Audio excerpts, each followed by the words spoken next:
कीजिएगा, क्योंकि क्वेश्चन जो है यहीं से आएगा। जो क्यूज अभी करवा रहे हैं, क्वेश्चन आप लोग का एग्जाम में यहीं से आने वाला है, ठीक है ना। तो थोड़ा सा ध्यान से कंसस होकर के सुनिएगा, और सुना हुआ चीज ज्यादा याद रहता है।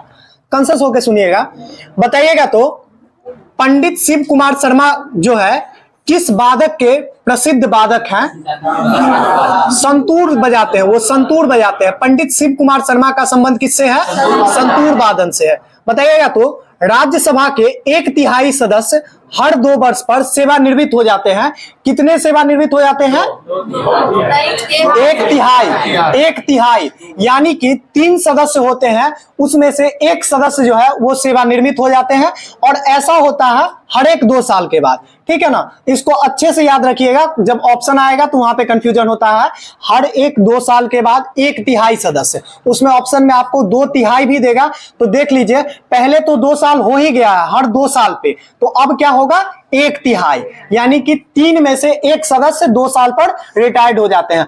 बताइएगा। तो राज्यसभा का कार्यकाल कितने दिनों का होता है? बिल्कुल गलत है। राज्यसभा का कार्यकाल कोई निर्धारित नहीं है। राज्यसभा जो है वो अभंग किए जाने वाली संस्था है, उसको भंग नहीं किया जा सकता। अस्थाई सदन के रूप में जाना जाता है। राज्यसभा सदस्यों का कार्यकाल कितना होता है? 6 वर्षों का होता है। राज्यसभा सदस्यों का कार्यकाल 6 वर्षों का होता है। आगे बताना है, भूस्थल से जो समुद्र में प्रक्षेपित एवं 3 और से जल से घिरा होता है, वैसे स्थल को किस नाम से जाना जाता है? प्रायद्वीप के नाम से जाना जाता है। प्रायद्वीप के नाम से जाना जाता है, यानी कि वैसा स्थल जो 3 तरफ से पानी से घिरा हो और 1 तरफ से उसका भूमिगत संबंध हो, वैसे स्थल को किस नाम से जानते हैं? प्रायद्वीप के नाम से जानते हैं। जैसे कि आप एक क्वेश्चन पढ़ते होंगे कि प्रायद्वीपीय भारत की सबसे लंबी नदी कौन सी है? गोदावरी पढ़ते हैं ना। तो देखिए, आप प्रायद्वीप भारत समझ सकते हैं कि प्रायद्वीप क्यों नाम पड़ा, क्योंकि जब आप भारत का नीचे वाला मैप देखेंगे तो उसमें देखेंगे तीनों तरफ से वो पानी से घिरा हुआ है, नीचे से भी और ईस्ट से भी और वेस्ट से भी पानी से घिरा हुआ है। सिर्फ ऊपर से उसका कनेक्शन किससे है? भूमिगत है, ठीक है ना। तो इसके लिए प्रायद्वीप भारत जो नाम पड़ा है वो प्रायद्वीप शब्द से ही नाम पड़ा है, क्योंकि प्रायद्वीप का अर्थ ही होता है जो 3 तरफ से जल से घिरा हो, 1 तरफ से स्थल से उसका कनेक्शन हो।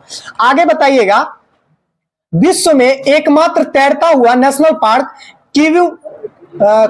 किवुल लामजाओ नेशनल पार्क किस राज्य में पड़ता है? मणिपुर में पड़ता है। किवुल लामजाओ नेशनल पार्क कहां पड़ता है? मणिपुर में पड़ता है, ठीक है ना। बताइएगा। तो हड़प्पन साइट हड़प्पा किस नदी के किनारे अवस्थित है?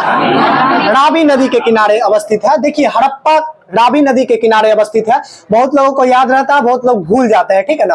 तो ह से हड़प्पा, र से रा, ठीक है ना। हरा, हरा शब्द याद रखिएगा ना, हरा। तो हड़प्पा आपको रावी नदी याद हो जाएगा। हरा शब्द याद रखिएगा, हड़प्पा रावी नदी के किनारे।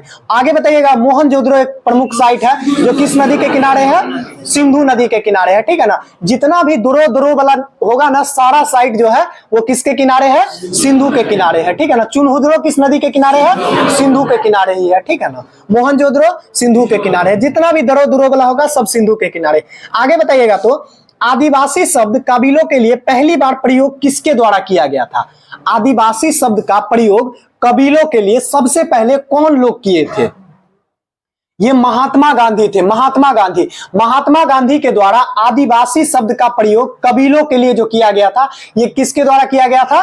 महात्मा गांधी का। वैसे आदिवासी के मसीहा के रूप में कौन जाने जाते हैं? ठक्कर बापा को जाना जाता है। आदिवासी का मसीहा जो है कौन जाने जाते हैं? ठक्कर बापा को जाने जाते हैं। जबकि कबीलों के लिए आदिवासी शब्द का प्रयोग करने वाले प्रथम व्यक्ति महात्मा गांधी थे, ठीक है ना। सत्य के साथ मेरे प्रयोग पुस्तक के लेखक कौन है? महात्मा गांधी है। हिंद स्वराज पुस्तक के लेखक कौन है? Mahatma Gandhi. Experiment with my truth के लेखक कौन है? महात्मा गांधी। वही सत्य के साथ मेरे प्रयोग, उसी का हिंदी रूपांतरण है, महात्मा गांधी है। आगे बताइएगा। तो बाजार में उपलब्ध गर्भ निरोधक गोलियों में कौन सा हार्मोन होता है? बाजार में उपलब्ध गर्भ निरोधक गोलियों में कौन सा हार्मोन होता है?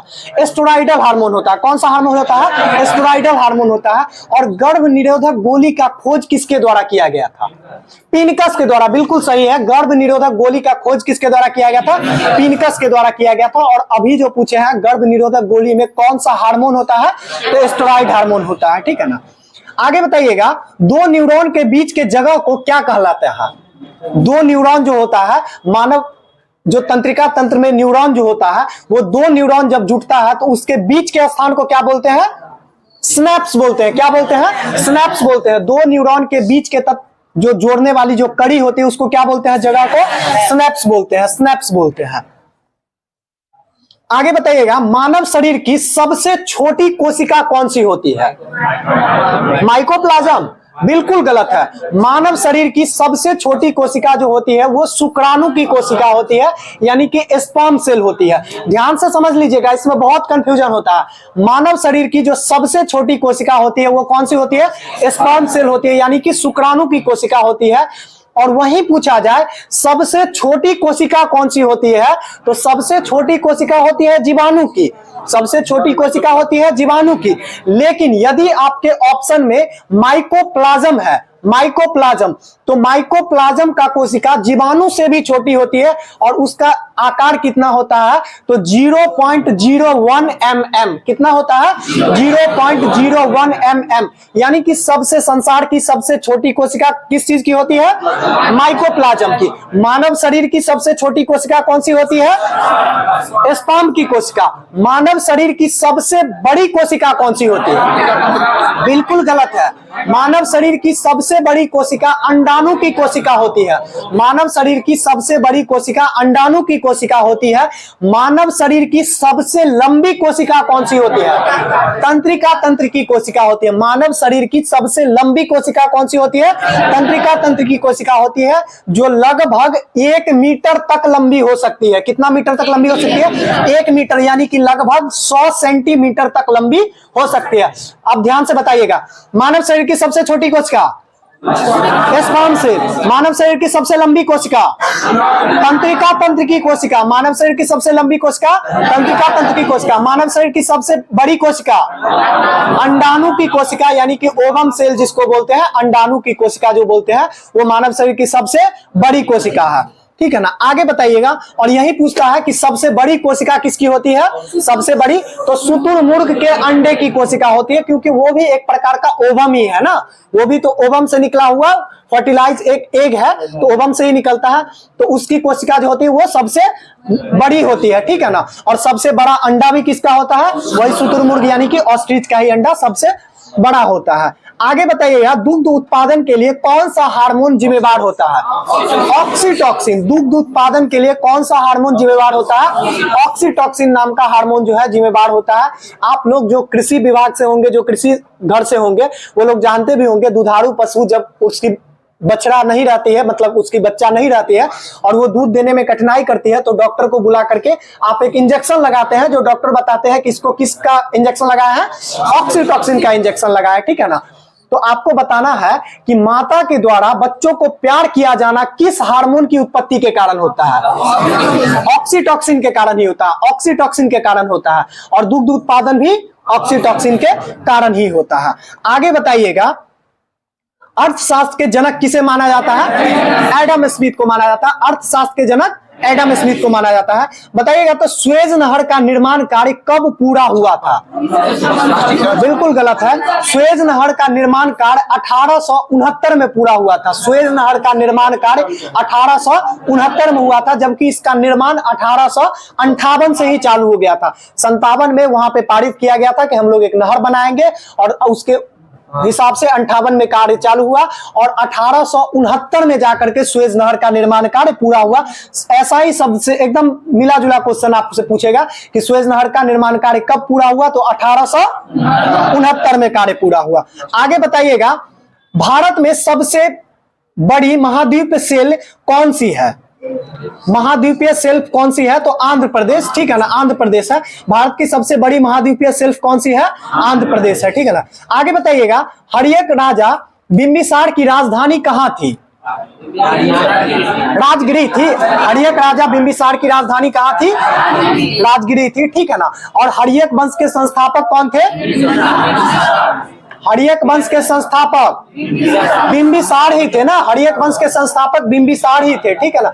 हरिहर एंड बुक्का तो विजयनगर साम्राज्य के संस्थापक थे, जो 1336 में हुए थे, ठीक है ना। आगे आपको बताना है, और इसका बताइएगा बिंबिसार के द्वारा जो हर्यक वंश की स्थापना की गई वो कब की गई? हर्यक वंश की स्थापना 544 ईसा पूर्व में। 544 ईसा पूर्व में, 544 ईसा पूर्व में हर्यक वंश की स्थापना की गई। आगे बताना है, मयूर सिंहासन पर बैठने वाला अंतिम मुगल शासक कौन था? बिल्कुल, रंगीला बादशाह के नाम से जिसको जानते हैं, मोहम्मद शाह, ठीक है ना। मोहम्मद शाह मयूर सिंहासन पर बैठने वाला अंतिम शासक जो था वो कौन था? मोहम्मद शाह था। मयूर सिंहासन का स्थापना किसके द्वारा किया गया? शाहजहां के द्वारा किया गया था। और नादिर शाह का जब आक्रमण होता है तो मयूर सिंहासन को भी वो लूट करके ले जाता है। उस समय में शासक कौन था भारत का? मोहम्मद शाह था, मोहम्मद शाह था, ठीक है ना। आगे बताना है, बेसिन की संधि किसके किसके बीच हुई थी? बेसिन की संधि बिल्कुल सही है, पेशवा यानी कि मराठा और अंग्रेजों के बीच हुई थी। बेसिन की संधि मराठा और अंग्रेज के बीच हुई थी। बताइएगा तो भारत ने गोवा को पुर्तगालों से कब मुक्त करवाया? 1961 में। भारत जो है ना, गोवा को पुर्तगालियों से मुक्त कब करवाया है? 1961 में करवाया है, 1961 में करवाया है, ठीक है ना। आगे बताना है, 1857 के राष्ट्रीय आंदोलन के 1857 का जो आंदोलन हुआ था उसके सरकारी इतिहासकार कौन थे? 1857 का जो क्रांति हुआ है उसके सरकारी इतिहासकार कौन थे? सही बोल रहे थे, बोलिए पीछे से। एस.एन. सेन थे। सरकारी इतिहासकार कौन थे? एस.एन. सेन थे। आगे बताना है, 1857 की क्रांति कब प्रारंभ हुई है? 10 मई 1857 को। कहां से प्रारंभ हुई है? मेरठ से हुई है। और ये खत्म कब हुई है? कब खत्म हुई है? 1858 में खत्म हुई है। पूर्ण रूप से ये कब खत्म हुई है? 1858 में खत्म हुई है। आगे बताना, 1857 की क्रांति के समय में मुगल बादशाह कौन थे? बहादुर शाह जफर या द्वितीय बोलते हैं। बहादुर शाह जफर या द्वितीय बोलते हैं। बताइएगा, 1857 की क्रांति के दौरान ही मुगल बादशाह बहादुर शाह जफर जो है वो सैन्य नेतृत्व किसको प्रदान किए थे? वक्त खां को प्रदान किए थे। बिल्कुल सही है। 1857 में मुगल बादशाह की तरफ से जो सैन्य नेतृत्व कर रहे थे वो कौन कर रहे थे? वक्त खां कर रहे थे, ठीक है ना। और बताइएगा, मुगल बादशाह 1857 में जो है उनको 1858 में रंगून निर्वासित कर दिया जाता है। यानी कि ब्रिटिश सेना के द्वारा उन पर कब्जा करके उनको रंगून के जेल में भेज दिया जाता है। उनकी मृत्यु किस वर्ष हो जाती है? 72 नहीं, 62 में हो जाती है। कब मृत्यु हो जाती है? 62 में। 1858 में उनको रंगून ले जाया जाता है। जो रंगून कहां पड़ती है वर्तमान में? म्यांमार में पड़ती है। वर्तमान के म्यांमार, बर्मा में। एक गाना भी सुने होंगे, मेरे पिया गए रंगून, वहां से लाए हैं चिट्ठी फूल, ऐसा ही करके कुछ गाना है। तो वो रंगून किसके बारे में है? वही म्यांमार के बारे में, यानी कि बर्मा के बारे में है, ठीक है ना। आगे बताइएगा, भारतीय राष्ट्रीय ध्वज में लंबाई एवं चौड़ाई का अनुपात कितना होता है? लंबाई कितना होता है? 3। और चौड़ाई कितना होता है? 2। यानी कि आप उसका साइज कितना भी बड़ा रख लीजिए, उससे कोई फर्क नहीं पड़ता है। उसका साइज आप कितना भी छोटा कर लीजिए, उससे फर्क कोई नहीं पड़ता है। लेकिन जो मानक उसका पैमाना है, वो मानक पैमाना क्या है कि लंबाई 3 होना चाहिए और चौड़ाई 2 होना चाहिए। इसी रेशियो में बनाइए। यानी कि अगर आप 6 लंबाई रखते हैं तो चौड़ाई कितना रखना पड़ेगा? 4 रखना पड़ेगा, ठीक है ना। यानी कि लंबाई का रेशियो 3 और चौड़ाई का रेशियो 2। और अगर भूल भी जाते हैं इसको तो आप याद रखिएगा, लंबाई हमेशा बड़ा होता है, चौड़ाई हमेशा छोटा होता है। तो लंबाई कितना? 3 और चौड़ाई कितना? 2। लंबाई कितना? 3, चौड़ाई कितना? 2। जब इस ऐसा अभी याद हो गया होगा, लेकिन जब ऐसा ही क्वेश्चन ऑप्शन में आता है तो उस समय दिक्कत होने लगती है। तो याद रखिएगा, लंबाई 3, चौड़ाई 2। आगे बताइएगा, प्रथम पंचवर्षीय योजना में किसको प्राथमिकता दी गई थी? कृषि एवं सिंचाई को प्राथमिकता दी गई थी। प्रथम पंचवर्षीय योजना में कृषि एवं सिंचाई को प्राथमिकता दी गई थी। द्वितीय में किसको दिया गया था? उद्योग को दिया गया था। द्वितीय में उद्योग को दिया गया था। बताइएगा, सूरजमुखी भारत का एक प्रमुख कैसा फसल है? तो तिलहन फसल है, तिलहन फसल है। सूरजमुखी से क्वेश्चन आया है, दो क्वेश्चन इससे पूछता है। बताइएगा सूरजमुखी का उत्पादन करने वाला दुनिया का अग्रणी देश कौन है, यानी किस देश में सबसे ज्यादा होता है? गलत हो गया, यूक्रेन देश में सबसे ज्यादा होता है, ठीक है ना, यूक्रेन में होता है। सूरजमुखी का सबसे ज्यादा उत्पादन किस देश में होता है? यूक्रेन में होता है। वहीं भारतीय राज्य की बात करें तो भारत का कौन सा राज्य सूरजमुखी का सबसे ज्यादा उत्पादन करता है? गलत हो गया। आपको एक हिंट देते हैं, वहां पर विधान परिषद की संख्या 75 है। बिल्कुल गलत है, ये कर्नाटक राज्य है। कौन सा राज्य है? कर्नाटक राज्य है, कर्नाटक राज्य में है। क्या हुआ? उत्तर प्रदेश में नहीं, हम कर्नाटक की बात कर रहे थे। आगे बताइएगा रूस के पूर्व शासकों को किस नाम से जाना जाता था? यानी कि रूस के शासक को किस नाम से पहले जाना जाता था? सम्राट को जार के नाम से जाना जाता था। तब ना पढ़ते हैं जार निकोलस द्वितीय, जार निकोलस तृतीय, ऐसे करके पढ़ते हैं ना। तो रूसी शासक को जार कहा जाता था, रूसी शासक को वहां के स्थानीय भाषा में जार कहा जाता था। आगे बताइएगा पंचतंत्र किताब किसके द्वारा लिखी गई है? विष्णु शर्मा जी के द्वारा लिखी गई। पंचतंत्र पुस्तक किसके द्वारा लिखी गई है? विष्णु शर्मा के द्वारा लिखी गई है। बताइएगा तो सिख के पहले गुरु कौन थे? सिख धर्म के पहले गुरु कौन थे? गुरु नानक। सिख धर्म के अंतिम गुरु कौन थे? गुरु गोविंद सिंह, गुरु गोविंद सिंह। और कै में अंतिम हो गए? 10वें गुरु अंतिम हो गए, जिनका जन्म कहाँ हुआ था? पटना में हुआ था, पटना साहिब में हुआ था, पटना बिहार में ही हुआ था। आगे बताना है केंद्र शासित प्रदेशों का प्रशासन इकाई राष्ट्रपति द्वारा किसके द्वारा किया जाता है? वहां के उपराज्यपाल के द्वारा। किसके द्वारा किया जाता है? उपराज्यपाल के द्वारा किया जाता है, या फिर प्रशासक के रूप में, एडमिनिस्ट्रेटिव या फिर प्रशासक, एलजी जिसको बोलते हैं, ठीक है ना, मतलब कि वही क्या बोलते हैं, उपराज्यपाल जो बोलते हैं, उपराज्यपाल के द्वारा किया जाता है, उपराज्यपाल के द्वारा, ठीक है ना। क्या हुआ?